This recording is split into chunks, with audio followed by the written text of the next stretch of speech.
Hello পার্টিরা, আজকে আমি আবার চলে গেছিলাম সাঁইথিয়া বাগিচা রেস্টুরেন্টে চপ মুড়ি খেতে। আর তোমরা কে কে গিয়েছো ওই রেস্টুরেন্টটাতে অবশ্যই কমেন্টে জানিও।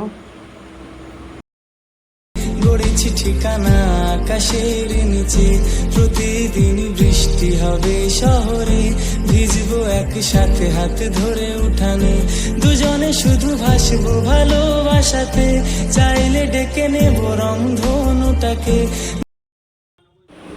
এ আর কি মাইকে বলছে যে একটার বেশি চপ কাউকে দেওয়া যাবে না, খাবি তো খা, নাহলে ঘর মারাগা, ঘর চলে যাগা। আমার মিটিং শেষ হয়ে গেছে। মিটিং শেষ হওয়ার পরে আসছি, এবার মুড়ি খাবো। চপ মুড়ি ঘুগনি আর পেঁয়াজ এক কুচি, ঠিক আছে, একটা লঙ্কা, মাত্র 20 টাকা দিয়ে আমরা এখানে খাবো। कौन है ये लोग? कहाँ से आते हैं ये? আর পার্টিরা দেখো, সাঁইথিয়া সবচেয়ে বড় রেস্টুরেন্টে চপ মুড়ি আমরা খাচ্ছি রোডের ধারে দাঁড়িয়ে দাঁড়িয়ে। আর সবাই চপ মুড়ি নেওয়া হয়ে গেছে। আর এই কাকুটা দেখো চপ ভাজছে আর গরম গরম